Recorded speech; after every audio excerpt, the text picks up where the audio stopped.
आपको अधिकार नहीं। बीच बैठक में अजीत पवार ने चाचा को चुप कराया। 2 घंटे तक खामोश रहे एनसीपी चीफ।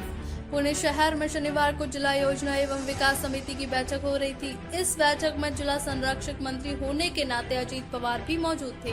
उन्होंने बैठक की अध्यक्षता की। इस दौरान उन्होंने अपने चाचा और एनसीपी एसपी अध्यक्ष शरद पवार से साफ कहा कि उन्हें सवाल उठाने का कोई अधिकार नहीं है। इसके बाद वरिष्ठ पवार अगले 2 घंटे तक चुप रहे। बैठक में एनसीपी के दोनों गुटों के नेताओं के बीच तीखी नोक-झोंक भी हुई। अजीत पवार द्वारा डीपीडीसी में अपने चाचा के बोलने के अधिकार पर सवाल उठाने से उनकी बेटी और बारामती की सांसद सुप्रिया सुले नाराज हो गयी। बैठक के कुछ देर बाद सुले ने इंडियन एक्सप्रेस से कहा, आज की डीपीडीसी बैठक से बहुत कुछ सीखने को मिला। शरद पवार जिला संरक्षक मंत्री अजीत पवार के आने से 5 मिनट पहले बैठक में पहुंचे। जब अजीत पवार आए तो प्रोटोकॉल के अनुसार शरद अपनी कुर्सी से उठ गए।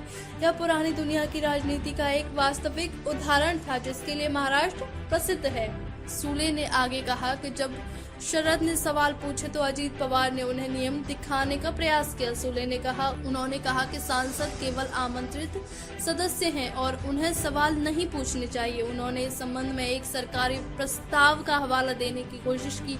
मैं 18 साल से सांसद हूं। सभी सांसदों और विधायकों ने हमेशा डीपीडीसी की बैठकों में सवाल उठाए हैं। इतने सालों बाद अचानक यह नियम पुस्तिका क्यों सामने आई है, वह भी शरद पवार पर नियम पुस्तिका फेंकना जो 83 साल के हैं और जो न केवल महाराष्ट्र में बल्कि भारत में भी सबसे बड़े नेता हैं। सूले ने कहा कि अजीत पवार इस बात पर जोर देते रहे कि सांसद विशेष आमंत्रित सदस्य हैं। उन्होंने सरकारी राजपत्र अधिसूचना की एक प्रति दिखाते हुए कहा, नियम यह स्पष्ट करते हैं आप कानून द्वारा विशेष आमंत्रित सदस्य हैं। कानून आपको भाग लेने का अधिकार भी देता है। सूले ने कहा कि शनिवार को डीपीडीसी की बैठक में जो कुछ भी हुआ वह महाराष्ट्र की राजनीति की संस्कृति में पहली बार हुआ। यह देखना दुखद है।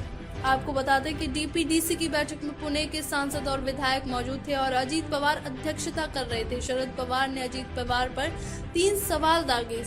शरद ने अजीत की ओर देखे बिना और अजीत से 3 कुर्सियां दूर बैठे हुए बारामती में पेयजल प्रदूषण को नियंत्रित करने के लिए उठाए गए कदमों के बारे में जानना चाहा।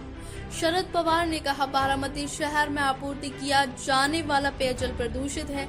अगर हम इसमें हाथ डालें तो काले रंग का पानी दिखाई देगा। इस संबंध में कार्रवाई करें। अपने जवाब में अजीत पवार ने कहा, कुछ उद्योग बारामती को प्रदूषित कर रहे हैं। प्रदूषण बोर्ड को उन्हें नोटिस भेजने के लिए कहा गया है। अगर हम उद्योग बंद कर देंगे तो इससे किसानों के लिए समस्या पैदा होगी।